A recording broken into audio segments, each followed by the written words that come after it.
Dámy a páni, zdraví vás RG Lionheart. A dneska sme tu pri exkluzívnom unboxingu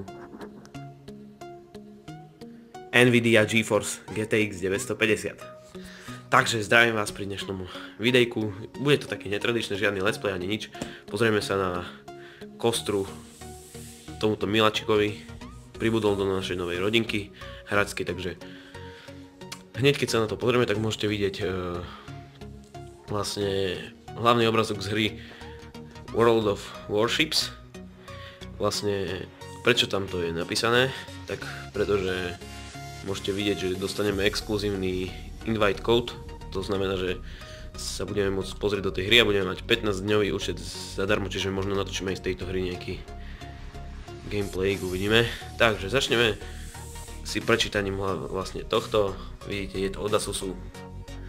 Tu nie je nič zaujímavé, to je len copyright na hru. A tu je samozrejme meno našej novej nádhery GTX 950 Windows 10 ready, to sa nám teraz šikne, pretože som práve preinštaloval na 10. A tu máme vlastne ten kód. To je všetko na tejto strane, môžeme sa pozrieť sem. Povieme si ešte špecifikácie, to teraz nebudem čítať, tuto môžeme vidieť nákres. Takže, a ideme ku špecifikáciám, čiže povieme si pár základných údajov o tom, takže Nvidia GeForce GTX 950, 2GB GDDR5, video, pamäť, DVI, HDMI, DisplayPort, Microsoft DirectX 12, čo je úplne najnovší typ. A vlastne budeme mať podporu aj 4K monitoru, takže bude to fakt pecka. Keď to spojíme ešte s mojou i5 procesorom a rámkami, tak to bude fakt konečne poriadna mašinka. Takže tu môžeme len vidieť, že najlepšie by bolo, keďže sme mali ešte túto matičnú dosku, pretože túto píšu, ale to samozrejme si robia reklamu na vlastný produkt, čiže to nás nemusí zaujímať. Tu máme GPU Tweak, toto je veľmi dôležité, pretože to si môžete jak sa to povie? Áno, overclocking, neviem to preložiť teraz do slovenčiny, viem čo to znamená, ale nataktovať presne. Môžete si nataktovať svoju grafiku a tak. Takže vlastne už tu asi nemáme nič také zaujímavé. Ešte táto strana. Tu je cenovka 146 €, čo je veľmi priateľná cena. A teraz ideme na otváranie samotnej grafiky. Takže pripravil som si tu kaples.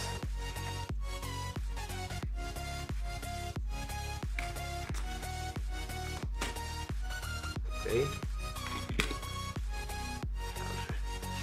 Takže otvorené.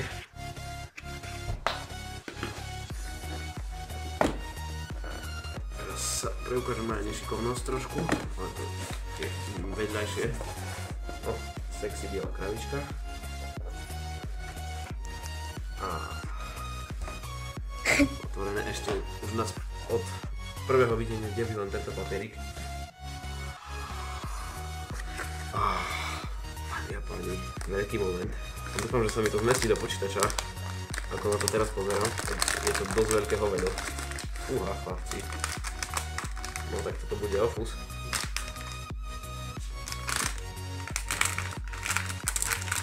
Dobre. Ideme počas.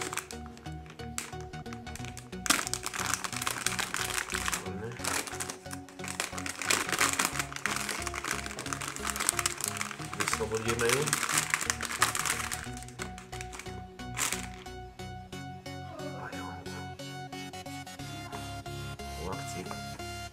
Takže pozrieme sa na ňu v plnej kráse.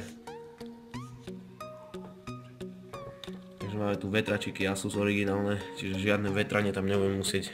Žiadne prehrievačky ako na mojej starej karte sa nebudú konať. Dúfam, že tu nie je žiadne pridané napájanie. Toto si odložíme stranou, ešte sa pozrieme na obsah a potom sa pozrieme na samotnú kartu. No čiže myslím, že nič zaujímavé. CDčko by tu malo byť s inštalačkou, áno.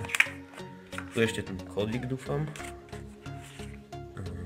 Now you've got your gear, it's time to play. Tu máme návod, ako sa prihlásime, tak to potom možno si vyskúšame ešte. Tu máme vlastne setup.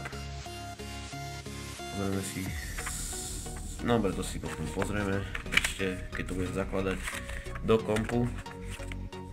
Toto samozrejme tiež dôležité, GPU Tweak 2. S týmto programom mám veľmi dobré skúsenosti, čiže odporúčam, ak sa rozhodujete medzi Nvidia a AMDčkom, určite choďte do Nvidia. No, teraz samotná kartička. Tu je. Takže čistúčka, novúčka úplne bez škravancu. Dúfam, že to pôjde hneď na prvýkrát. Máme vlastne vstupy. Takto to vyzerá z profilu. Tak. Ešte si budeme poobzerať trošku. Tu do tohto sa veľmi nevyznám, čo to je, to sú nejaké vstupy, vidíte, tu je napájanie na ono. A to je asi všetko. Touto stranou sa to vkladá. Takže už mám nastavené, že len to vložiť do kompu, takže ďakujem, že ste si pozreli dnešný unboxing a vidíme sa pri prvom let's play s touto nádherou. Majte sa.